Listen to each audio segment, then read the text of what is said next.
புதிய வருஷத்தில் புதிய கிருபையால் பிழைத்திருக்கின்றோம். புதிய வருஷத்தில் புதிய கிருபையால் பிழைத்திருக்கின்றோம்.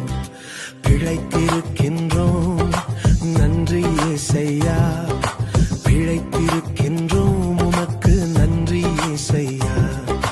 புதிய வருஷத்தில் புதிய கிருபையால் பிழைத்திருக்கின்றோம்.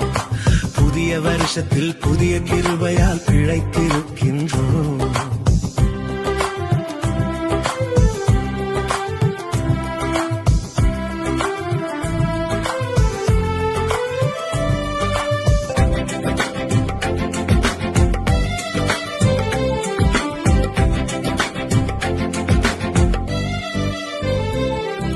சென்ற வருடம் எண்ணிலடங்கா நன்மைகளை செஞ்சீங்க. சென்ற வருடம் எண்ணிலடங்கா நன்மைகளை செஞ்சீங்க. இந்த வருடம் புது நன்மையால் முடிசூட்டுவீங்க. இந்த வருடம் புது நன்மையால் முடிசூட்டுவீங்க. இதுவரை நடத்தினீரே நன்றி இயேசையா. இம்மட்டும் உதவினீரே நன்றி இயேசையா.